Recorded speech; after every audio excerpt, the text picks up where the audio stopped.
Elon Musk tweets that the left has gotten more radical and the media are enraged. America is now 1 quarter away from recession, and the Biden administration continues to pursue insane economic policy. I'm Ben Shapiro. This is The Ben Shapiro Show.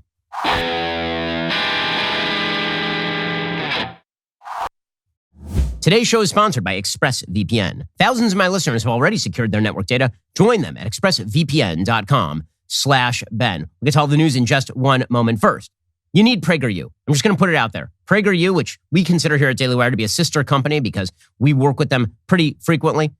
PragerU makes sure that your kids are actually learning excellent stuff. Have you seen what your kids are watching on TV and learning in school? Critical race theory, gender ideology. Disney is telling people to degender children. I mean, this is the kind of content that your kids are being subjected to. PragerU is fighting back. You've probably seen the viral videos of parents begging school boards to stop brainwashing kids. Many of you are as frustrated as I am. Parents and educators are realizing most of America's school system has now been hijacked by the left, and they are committed to stopping that radical agenda. This is why you need PragerU Kids. In just 1 year, PragerU Kids has created nearly 150 pieces of video and print content for children in kindergarten through 12th grade. From animated shows and illustrated books to digital magazines, PragerU Kids offers entertaining and educational content to equip families to save the future of America. 300,000 parents, teachers, grandparents, and caregivers have already subscribed to PragerUkids.com. Again, that's PragerUkids.com to get new episodes and resources delivered to their inboxes every single week for free. Go to PragerUkids.com right now and enjoy their animated shows, books, magazines for kids. Subscribe now. Don't miss PragerU's incredible free kids content. That's PragerUkids.com today. I love PragerU. I love Dennis Prager, and I love PragerU as well. Go check them out today. PragerUkids.com today. Well, it has been very clear for a long time in the United States that the left has moved further left over the course of the last 20 years than the right has moved right. And this is clear in pretty much every area of politics. You'd be hard-pressed to find an issue on which the right has actually moved right, meaning the Republican Party has moved right. You can make the case that the Republican Party has gotten tactically more radical. So, for example, holding up the nomination of Merrick Garland to the Supreme Court. But that was in direct response to Harry Reid nuking judicial nomination filibusters, for example. You can say that the right has gotten more radical in terms of how it interprets elections. But that followed a pattern of Democrats doing exactly that in 2000 and 2004, and then again in 2016. So you can say that the right has gotten more reactionary in terms of its tactics. But in terms of actual political positioning, there is no question that the right has not gotten more radical and the left has gotten significantly more radical over time. The reason this comes up today is because Elon Musk put out a tweet, and it's a tweet of a meme. And it demonstrates how people perceive American politics to have gone. And the left is just wildly upset with this meme. So here's what the meme shows. It shows a spectrum, left, center, and right. The year 2008. It shows conservatives standing on the right, the center located at the center of the line, and it shows a stick figure labeled me slightly to the left of center, and then my fellow liberal all the way on the left. 2012 shows same spectrum. Now it's wider, the spectrum. The conservative is still standing on the right. The center has actually moved to the left. And where it says me, still slightly left of center, and says my fellow liberal, and then all the way to the left, like running to the left. And then it says 2021. Over on the right, the conservative is still where the conservative always was. And he says LOL. And then the center has now moved way to the left, and me is now center right, and woke progressive is way the hell out to the left, far away from everyone, shouting bigot at everybody else. This is an accurate meme. It is. The reason that independents largely poll like moderate Republicans now is not because the right got more right and the left got more left. It's because the right is basically stagnant in terms of its positions. In fact, there's a good case to be made that the right is actually more socially liberal and economically liberal than it was back in 2008. In 2008, it was the position of both major political parties that traditional marriage was the actual way that marriage was to be done in the United States. In 2008, it was the position of both major political parties that the police were good. In 2008, it was the position of both major political parties that America was at root a place of liberty and decency, and that the American story was a good one. Barack Obama ran on this platform in 2008. By 2021, the left had abandoned virtually all of those issues and has now embraced radicalism on every one of those issues. And by the way, so have many Republicans. Right? The untold story of the Republican Party is that the Republican Party, there are members of the Republican Party who voted in favor of the so-called Equality Act, which enshrines gender identity in the 1964 Civil Rights Act. Like, they're members of the Republican Party who have embraced gay marriage in toto, including, by the way, President Trump, who basically did so. That is the Republican Party moving left on social issues. And yet the media are wildly upset with this meme. They suggest that Elon Musk has it all wrong. The left hasn't moved left. The right moved right, and the left moved left, and that's why the polarization happened. No, that is incorrect. The left moved left culturally. The right actually moved left culturally, but not nearly as fast as the left did. The center moved left. The difference is that the left is moving so far, so fast to the left, that the reaction is now very, very strong, and the left has left a lot of people behind. I actually spent some time last night reading through the 2008 Republican platform. There's nothing in the 2008 Republican platform that has massively changed other than the strong defense of traditional marriage in the 2008 Republican platform. In 2020, that plank had been somewhat watered down, shall we say. But other than that, platforms are virtually identical. You can say, by the way, fiscally, that the Republican Party has gotten more liberal. Fiscally, the Republican Party has stopped talking about deficit reduction. The Republican Party has stopped talking about balanced budget amendments. The Republican Party doesn't talk about spending anymore. And that is a legacy of President Trump because he realized that was a political liability. He left that behind. So the only problem with the graphic that Elon Musk tweeted out is that it shows that the right is stagnant. That's not correct. The right actually moved to the left. The center moved to the left, and the left moved way the hell to the left. But it's when you look at the 2008 Democratic Party that you see how far this party has moved. Let me read you a section from the 2008 Democratic Party platform. Okay, this is from the Democratic Party platform. Quote, "At a time when our nation's officers are being asked both to provide traditional law enforcement services and to help protect the homeland, taking police off the street is neither tough nor smart. We reject this disastrous approach." This is the Democratic Party platform, 2008. "We support and will restore funding to our courageous police officers and will ensure that they are equipped with the best technology, equipment, and innovative strategies to prevent and fight crime." Circa 2020, the defund the police movement was part and parcel of the Democratic Party. The Democratic Party was preaching about the evils of systemic racism inside police. That's a pretty wide gap. In 2008, Barack Obama went to Saddleback Church to speak with Rick Warren, and he had this to say about his definition of marriage, 2008. "I believe that marriage is the union between a man and a woman. Now, for me as a Christian,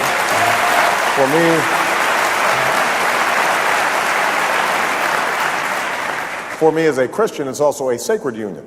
God's in the mix."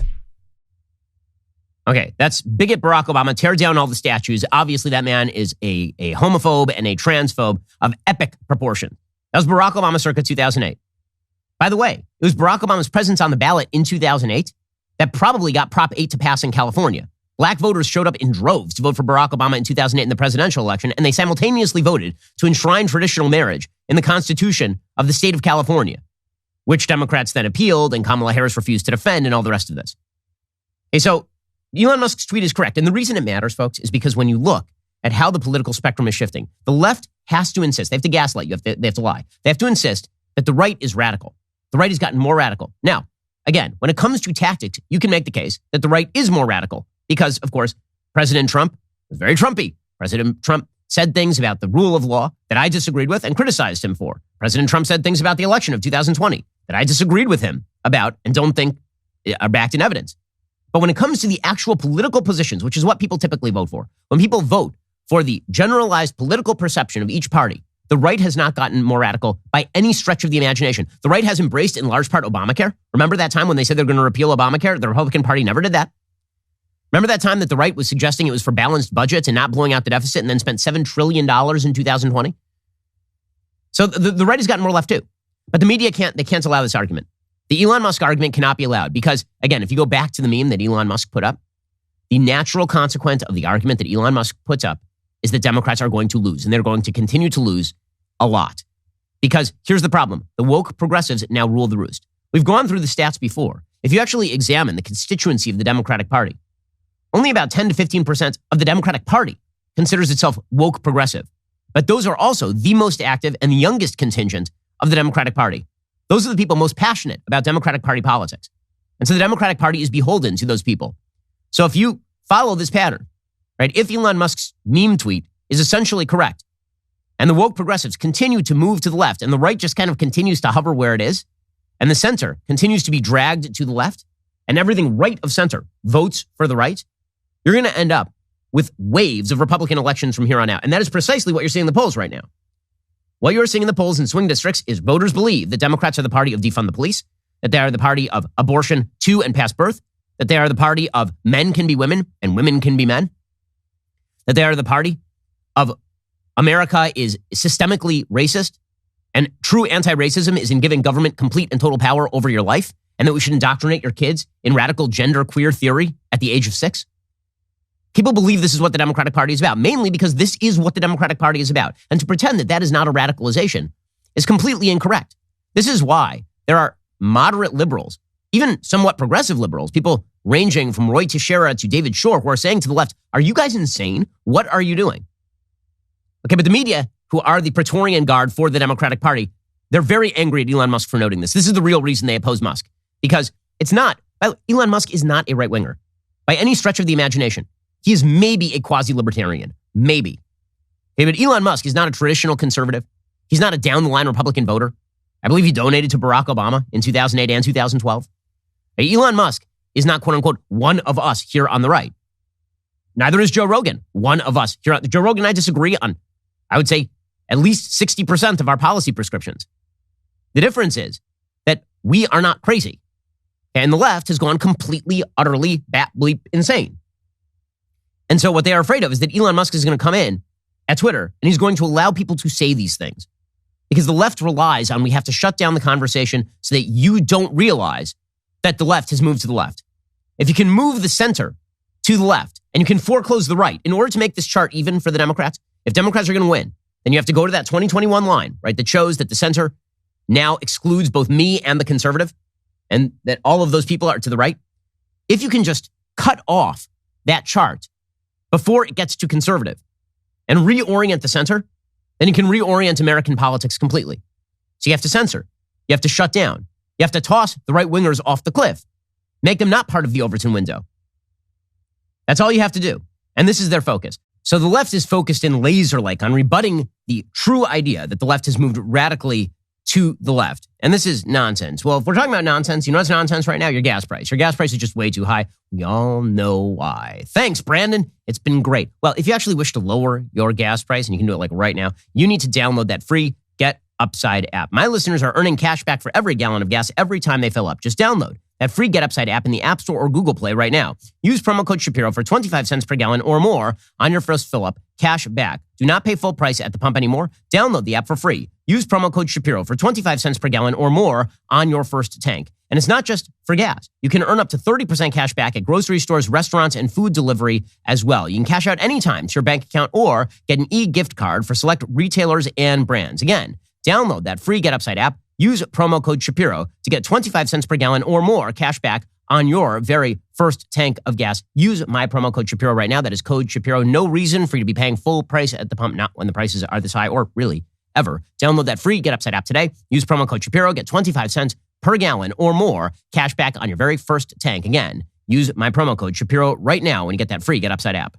So there were a bevy of think pieces yesterday about how wrong Elon Musk is. So you have a piece from Philip Bump, the national correspondent for the Washington Post. What Elon Musk's polarization graph gets wrong. And here's what he says. So the guy who is poised to buy Twitter once again successfully drew attention to Twitter by offering a visual analysis of how American politics has changed in recent years.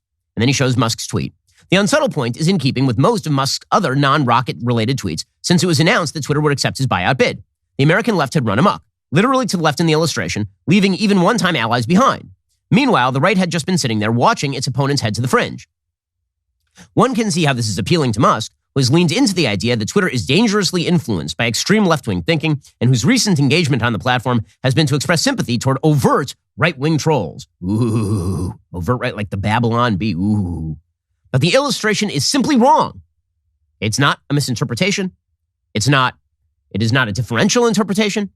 It is just wrong, according to Philip, but factually incorrect. Not solely in its obvious exaggeration for effect, but in its understanding of how the country has changed over the past decade or two. And then Philip Bump drags out a couple of measures that are just ridiculous. One is the average ideological score using a metric called DW nominate, shown for each party's caucus in each chamber of Congress. The score runs from -1 to +1, with lower scores representing more liberal ideologies, as expressed in votes centered on support for government power. The biggest changes have been in the Senate, where since the start of the 111th Congress in 2009, the Republican caucus has gotten 0.13 points more conservative on average. In each of the other caucuses, the shift has been about 0.04 points toward the polls. That's not what DW nominate does. Okay, the idea that DW nominate is some sort of objective metric on ideology.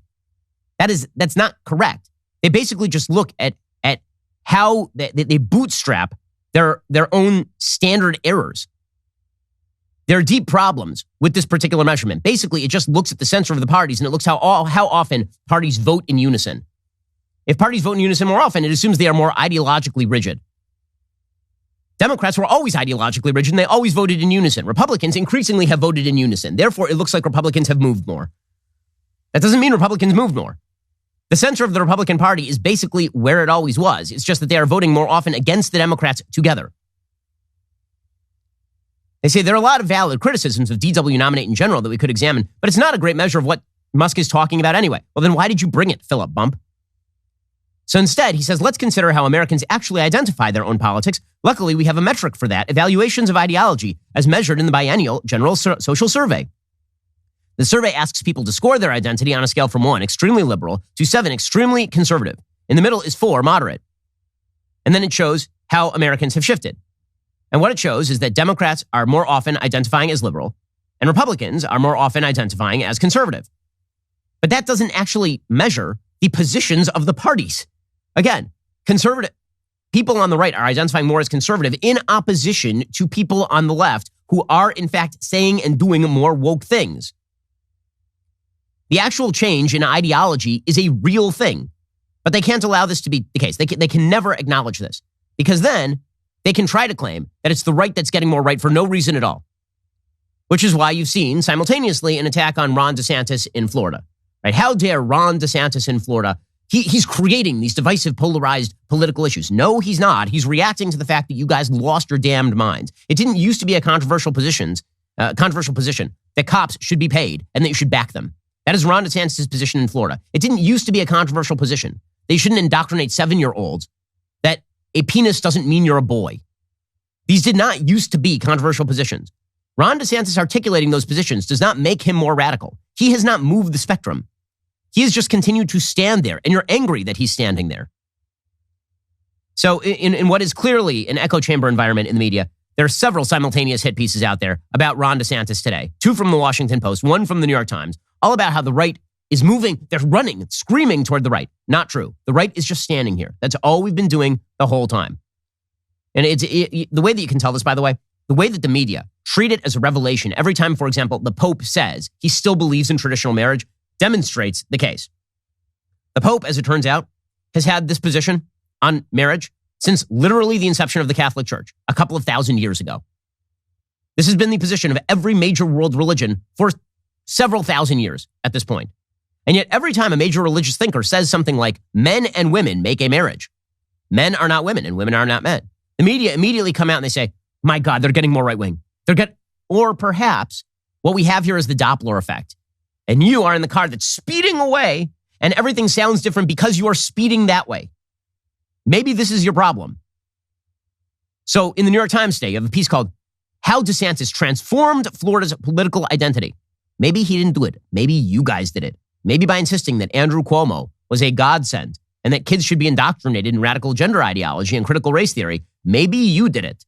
But here's what the New York Times says. Again, this is a reported piece, not an opinion piece. Quote, Florida feels like a state running a fever. Its very identity changing at a frenetic pace. I'm sorry that it feels that way to you. Oh, the New York Times. Oh, so sad for you. I'm so sorry that you lost a congressional seat in your state because you guys suck at everything. I'm sorry about that. It doesn't feel like Florida's running a fever because it feels great. I live here. It's fantastic. We're not running a fever. You guys are just insane. If I got a fever, the prescription is more. Once the biggest traditional presidential battleground, it has suddenly turned into a laboratory of possibility for the political right. Ooh, ah. Now, I love this description. You ready? Discussions of sexual orientation and gender identity prohibited in early elementary school. This is a state apparently moving to the right. Let me read that again. Discussions of sexual orientation and gender identity prohibited in early elementary school. Now, a sane and rational person might read, wait a second. You were trying to teach sexual orientation and gender identity to elementary school students?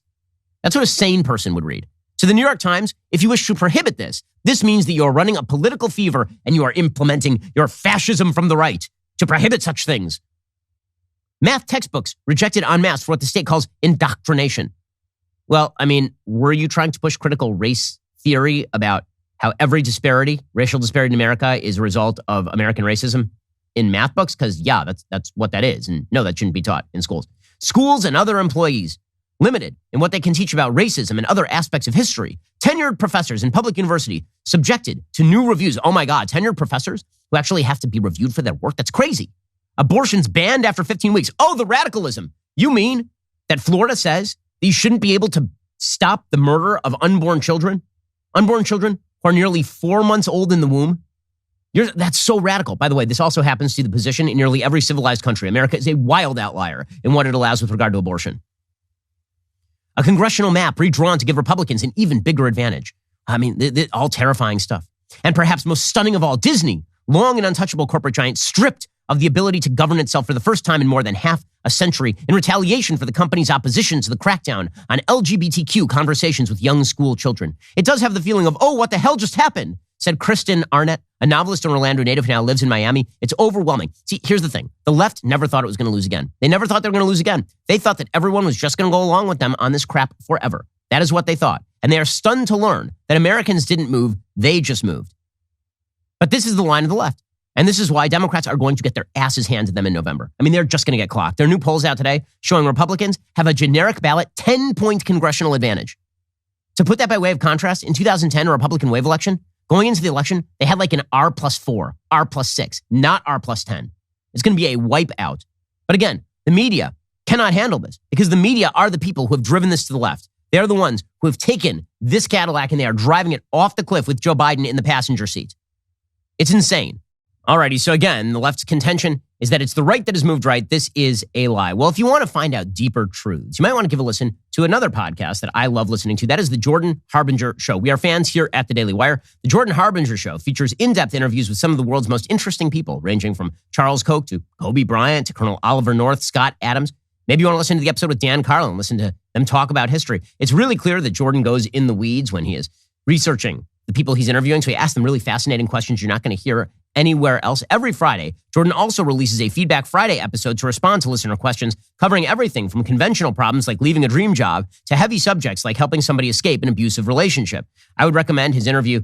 He did a recent interview with Dennis Quaid. It really is worth the listen. Plus, listening to Jordan, it goes great with listening to this show. You can listen to them back to back on your commute. So, even though I don't always agree with Jordan Harbinger, it's always worth the listen. Search for The Jordan Harbinger Show. That's Harb as in boy, IN as in Nancy, GER in Apple Podcasts, Spotify, or wherever you are listening right now.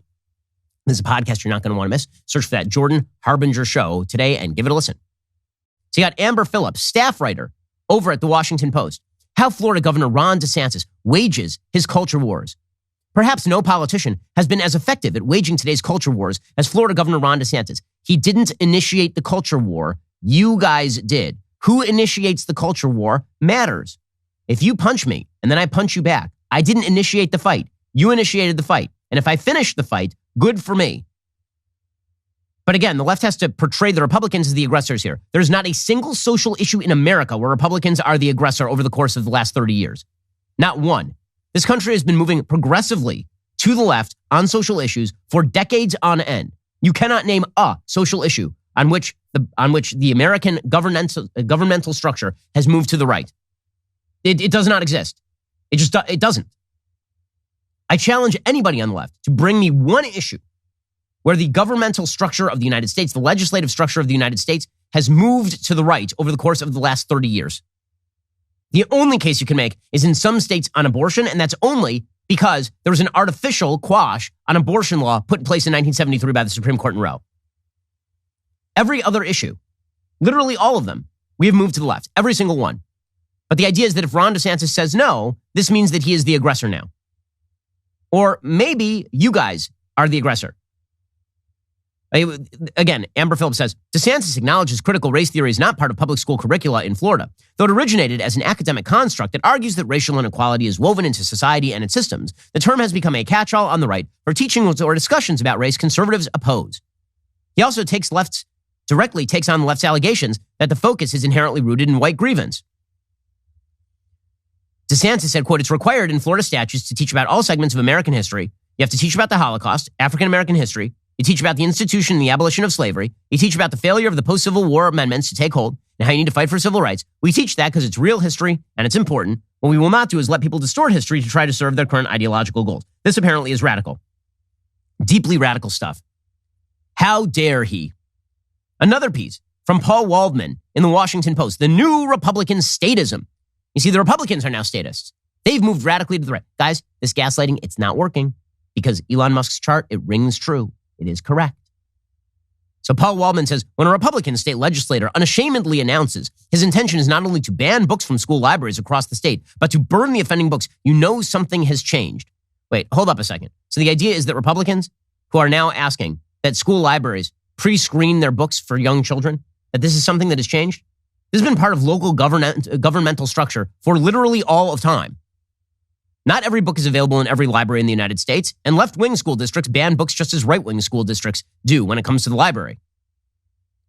But, says Paul Waldman, there might not be state-sponsored book burnings in Tennessee in the near future, but who knows? Perhaps more profound than even the fury of the new right-wing culture war is the way it appears to be completely reconfiguring what we understood American conservatism to be. It's manifest in the ongoing wave of speech-restricting gag laws being passed by Republican states. But that's not where it's going to end. These laws are being passed at a furious pace. Georgia Governor Brian Kemp signed a group of laws on Thursday to restrict what teachers can say about race, gender, and sexuality, as well as forbidding transgender children from playing sports. I have a question. How is that Republican statism? That's a reaction to the fact that you guys now say that boys should race girls. If you mistake the reaction for the initiation of the fight, you are going to lose because you will continue to make excuses for why you haven't moved. Anybody who argues that the left hasn't moved, the Republicans have been saying this about JFK for decades, right? If you look at JFK's platform in 1960, it looks like the Republican platform circa about 2004. And if you look at the Democratic platform circa 2008 on policing, if you look at Barack Obama's comments on marriage circa 2008, if you look at how Democrats talked about gender in 2008, there's not anybody in 2008 in the Democratic Party who would have recognized as a White House-related notion that small children should be given access to puberty blockers. You guys did this. You dug the hole, and you won't stop digging. And let me be clear about this. The more you protest, the worse it's going to get for you. The more you protest that those of us who say no are the offenders, the worse it is going to get for you. Again, the Democratic Party has gotten more radical. It used to be about local governance for the Democratic Party in some way, right? School boards mattered. Parents still mattered. Now they're like just rushing to the left because they think they'll never lose an election again. They're about to find out the hard way. That ain't true. So for example, literally yesterday, Miguel Cardona, the Secretary of Education, he came out and he says that he is concerned that parents are holding schools accountable. This is your party, guys. This is a far left position. We are concerned with some of the policies that are less curriculum, more about division, more about bringing politics into the schools. I said at the onset, our schools should not be the place for culture wars. The school should not be a place for culture wars. You guys initiated the culture wars. You did. We didn't do it. It was you. You guys said that you can't teach prayer in the public schools, but you can teach boys that girls have a... That was you. Okay, and then you're like, oh, well, we didn't rush to the left. It's all you guys. This is why they're so angry at Elon Musk. They're deeply afraid that if Elon Musk allows people to say these things out loud, things will get worse for the left. Because again, the only solution to this is censorship. The only solution to the fact that you guys have rushed way to the left and you left the mainstream behind, you left the center behind, and you pushed everybody to the right, and you forced people with views as politically disparate as me and Brett Weinstein and Joe Rogan and Bill Maher into the same corner. Me and Bill Maher in the same corner. That's on you. And the only way that you can avoid the consequences of your own action is to silence the right. It's to pretend that people like me are the aggressors, or Ron DeSantis is the aggressor, or maybe Bill Maher is the aggressor, or Joe Rogan is. They go after Joe Rogan and Bill Maher with similar alacrity to the way they go after people like me. So if you just keep slicing off that, if you just keep moving the Overton window to the left, then you can pretend that there isn't anybody outside the Overton window. Problem is all those people vote. All those people vote. When you wish every single other person you don't like out into the cornfield, it turns out there'll be a lot of people out in that cornfield, and they will grab pitchforks and they will come for you. And that's what's happening politically right now. And this is why they are so afraid of what Elon Musk is about to do at Twitter, because he's about to open the Overton window again. And my God, if the right is allowed back into the Overton window, the left has no chance whatsoever politically. They are screwed. They're in serious trouble. Which is why you see the Twitter moderate. So again, the left angle is that we have to stop Elon Musk. And the best way to stop Elon Musk is we will whine about it. We will just cry and we will just whine. Piece from the New York Times today. Inside Twitter, fears Musk will return platform to its early troubles. Now, let me just be clear. I was on Twitter pretty early. Twitter was a much better place early on. It was. You could actually tell jokes, and you could say wild things, and you could have thought experiments. In fact, you want to know why there's a lot of quote unquote resurfacing of old tweets? Because Twitter wasn't the kind of place in 2008 that it is in 2022. In 2008, you could put out a wild idea as like a thought experiment, and nobody would take it super seriously. Or you could make an irreverent, edgy, terrible joke, and everybody would go, it's just a joke. Then came 2022. The future rushed along, and now we unsurface those old tweets, and then we hold you to account. And maybe we ban you for a tweet that's 10 years old. So how, oh my God, we can't have jokes anymore. We have to stop this. And the Twitter moderators know best. They know best. According to the New York Times, Elon Musk had a plan to buy Twitter and undo its content moderation policies. On Tuesday, just a day after reaching his $44 billion deal to buy the company, Musk was already at work on his agenda. He tweeted that past moderation decisions by a top Twitter lawyer were, quote, obviously incredibly inappropriate. Later, he shared a meme mocking the lawyer, sparking a torrent of attacks from other Twitter users. Mr. Musk's personal critique was a rough reminder of what faces employees who create and enforce Twitter's complex content moderation policies. His vision for the company would take it right back to where it started, employees said, and force Twitter to relive the last decade. Oh, God forbid. Gaia forbid. Twitter executives who created the rules said they had once held views about online speech similar to Musk's. They believed Twitter's policies should be limited, mimicking local laws. But more than a decade of grappling with violence, harassment, and election tampering changed their minds. Now, many executives at Twitter and other social media companies view their content moderation policies as essential safeguards to protect speech. Well, yes, which is why Twitter is a failure and why Musk is coming in to fix it. Twitter employees wrote in an internal list of questions they hope to ask Musk, quote, you have said you want more free speech and less moderation on Twitter. What will this mean in practice? Another question asked, some people interpret your arguments in defense of free speech as a desire to open the door back up for harassment. Is that true? And if not, do you have ideas for how to both increase free speech and keep the door closed on harassment? So again, the line here is going to be that Twitter is going to be terrible and horrible and no good and very bad because people will be allowed to talk, and people can't be allowed to talk because the far left has to be perceived as the news center. That's the only way this is ever going to work. Well, the problem is that eventually the truth gets out. Well, when the left is losing, there's one solution for them, and that's to shut everybody up. We'll get to that in a moment. First, do you notice when stores are trying to sell products they know next to nothing about?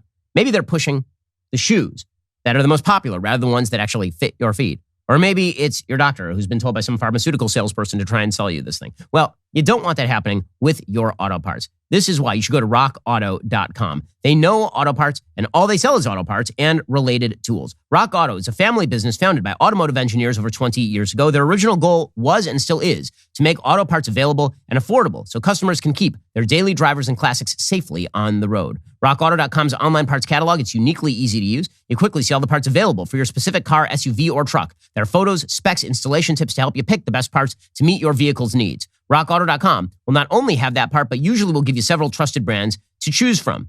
Rock Auto kits, they're popular because they bundle together all the parts needed for a successful repair. You don't get halfway through installing a timing belt, and then you realize that you need another pulley. Whatever that means, I'm not an expert on this stuff, but Rock Auto is. That's the point. Go to rockauto.com, get the brakes, shocks, carpet, wipers, headlights, mirrors, mufflers, lug nuts, or any other part you need. Be sure, when you check out, write Shapiro in there, how did you hear about us box, so they know that we sent you. Alrighty, folks, it is that glorious time of the week when I give a shout out to a Daily Wire member. Today, it's the account Politics in My Boxers on Twitter, who sums up Elon's Twitter takeover perfectly.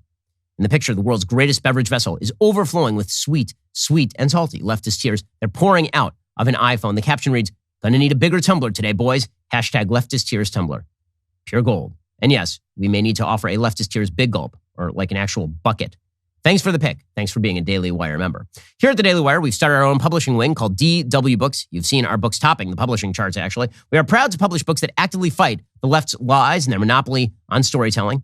So, one of our new books, fiery but mostly peaceful, The 2020 Riots and the Gaslighting of America by Julio Rosas. In it, Rosas exposes the Black Lives Matter riots that broke out across the country in the aftermath of George Floyd's death for the sham that they were. Rosas, who is reporting from the ground, gives his firsthand experience. He tells you about the media's attempts to lie to you, to tell you that these destructive riots were mostly peaceful. Check out the trailer. The media gaslit the American people for all of 2020 as the riots unfolded. They did not give you the full story. I was there. George Floyd, Kyle Rittenhouse, Rayshard Brooks, Chaz in Seattle. I saw all the riots with my own eyes, windshields being smashed, giant rocks that were being thrown. businesses that were starting to be looted. The crowd started to become hostile. All the cops were trapped and surrounded. Police were being ordered to retreat. I experienced the tear gas. I experienced the smoke. This was very real to me.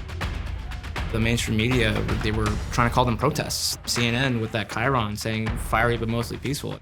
They're trying to push a narrative of don't believe your lying eyes because they were trying to appease that very dedicated Antifa movement that's there. When you read my book, Fiery but Mostly Peaceful, you will get the full story.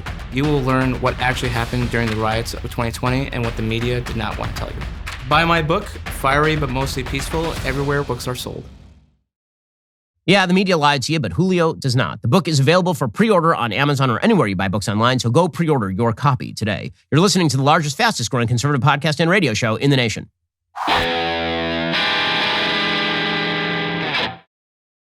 So meanwhile, again, the reason the left has to silence everybody is because they've moved so far to the left. It's also because, again, when the news is bad, if you can just sort of shut down the news, then you do. When Donald Trump suggested that the news is the fake news, in one way, he was wrong, right? Sometimes they would report things that were true and he would label it fake news. But in a broader way, he was totally right, which is that the journalismers are journalismers. They are not, in fact, journalists. They journalism, getting that hot, sticky journalism all over the place. And that hot, sticky journalism invariably is gooily left-wing. So, for example, we are supposed to pretend that Joe Biden is still with us. Joe Biden, the late lamented Joe Biden, has been dead for at least a year. And now he's just walking around and his neurons are randomly firing, and it is a deeply depressing sight. Here yesterday was the non-functional president of the United States attempting to say the word kleptocracy. We're going to seize their yachts, their luxury homes, and other ill-begotten gains of Putin's kleptocracy. Kleptocracy and the guys who are the kleptocracies. Things are going great, guys. And by the way, Joe Biden also says he's not worried about a recession, which is weird because everybody's worried about a recession. As we found out yesterday, the U.S. GDP fell at 1.4%. The economy shrank for the first time since early in the pandemic. There is no rationale for why the economy should be shrinking right now. When he took office, I suggested we were going to have a 2-year boom because the vaccines were in place. The economy was ready to open back up. People had money to spend. People wanted to get back to work. And somehow this idiot has managed to plunge us into the face of a recession. We are 1 quarter away from an official recession. A recession is defined as 2 quarters of negative growth. We now have 1. This last quarter of GDP failure did not take into account fully the Ukraine war. It did not take into account fully the new COVID wave in China that is shutting down supply lines.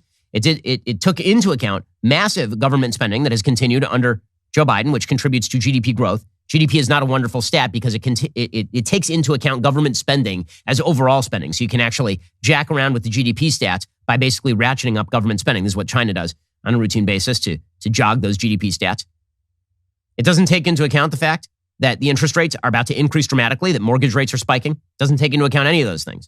So things are about to get worse. Pretty much everyone now estimates that we're going to hit a recession sometime inside the next year and a half. I think it's going to be sooner rather than later. The estimates range from maybe 6 months from now, full-blown recession, to a year and a half from now, which would be the worst case scenario for Joe Biden. It would be going into a presidential election. Presidents do not survive actual recessions on their watch. I mean, I don't mean physically survive, because I'm not sure that Joe Biden has already physically survived his presidency. But here was Joe Biden yesterday saying he is not concerned about a recession. Because why would he be? He's not concerned about anything. He's the happiest man in America. Every morning somebody wakes him up and tells him he's president, and he's excited about it. How concerned are you about a recession, given the GDP report today showed a contraction of 1.4% in the fourth quarter? Well, I'm not concerned about a recession. I think what you're seeing is enormous growth in the country that was affected by everything from COVID and the COVID blockages that occurred along the way. Oh, he's not worried about it at all. He's not worried. Everything is great. Meanwhile, Nancy Pelosi, another of your geriatric senile contingent, she's out there suggesting, I mean, there's something wrong with the country where your entire leadership class is 80. Really, that is a problem. I don't care if it's right wing or if it's left wing. When your entire leadership class is 2 generations removed from the national average age, that is a problem. It is the boomers and some of these folks are older than the boomers. Holding on to power this way is not indicative of a healthy body politic. Here is Nancy Pelosi explaining that actually they're doing an excellent job lowering costs at the pump and at the table, which comes as a shock to everyone who has gone shopping in the last year, or anybody who buys gas ever.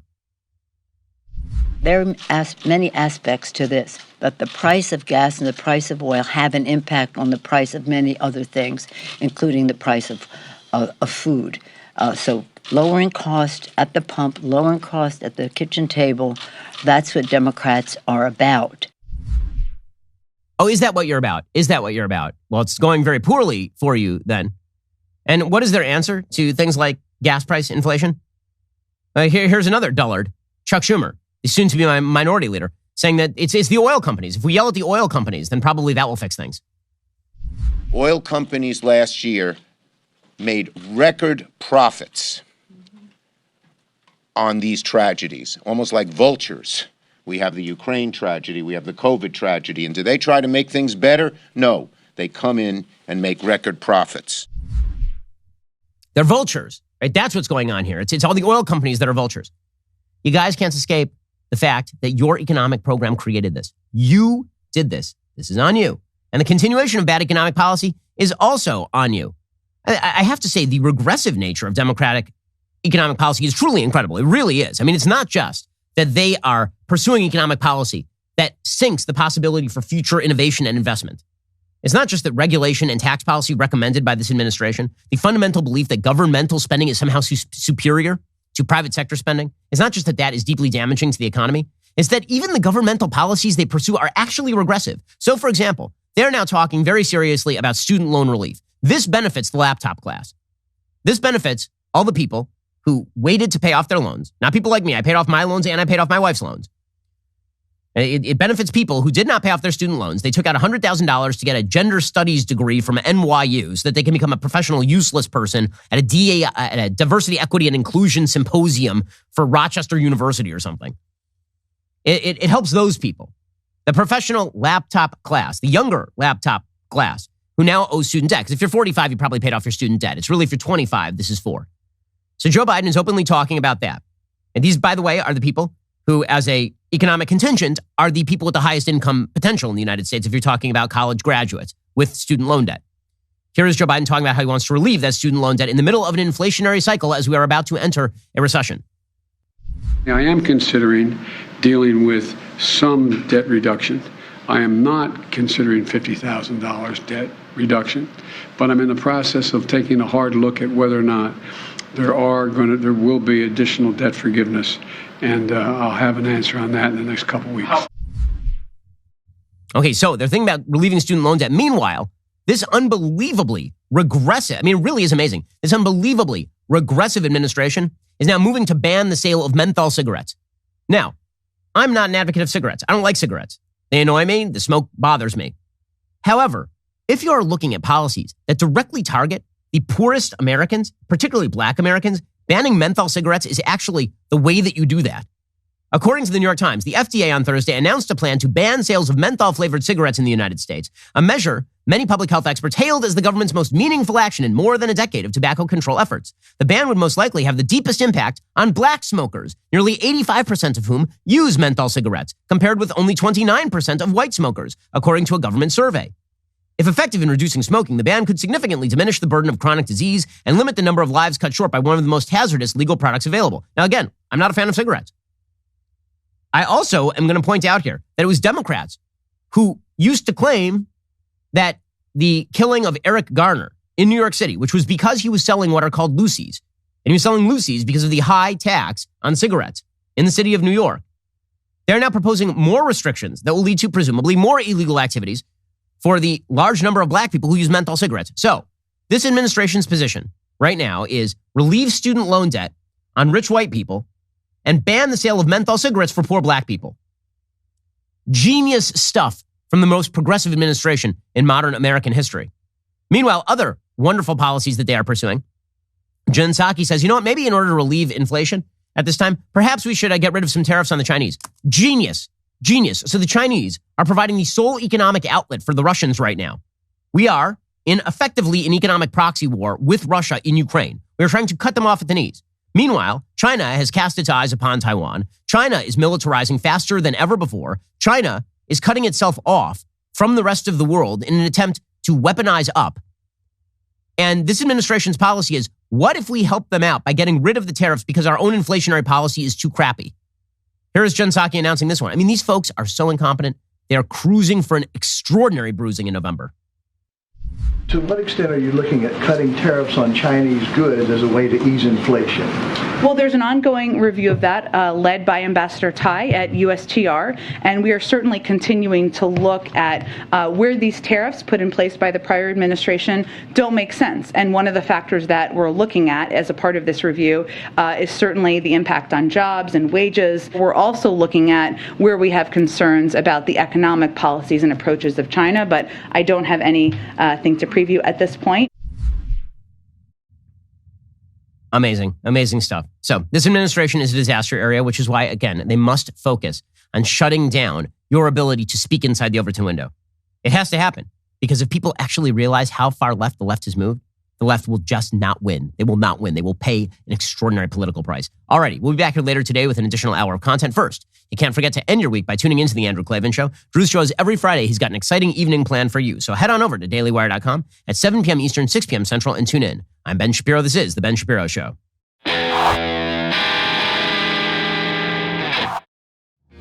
The Ben Shapiro Show is produced by Elliot Feld. Executive producer Jeremy Boring. Our supervising producer is Mathis Glover. And our production manager is Pavel Wydowski. Associate producer Bradford Carrington. Editing is by Adam Sayevitz. Audio is mixed by Mike Coromina. Hair and makeup is by Fabiola Cristina. Production assistant Jessica Crand. The Ben Shapiro Show is a Daily Wire production. Copyright Daily Wire 2022. Hey everybody, this is Andrew Klavan, host of The Andrew Klavan Show. You know, some people are depressed because the republic is collapsing, the end of days is approaching, and the moon's turned to blood. But on The Andrew Klavan Show, that's where the fun just gets started. So come on over to The Andrew Klavan Show and laugh your way through the fall of the republic with me, Andrew Klavan.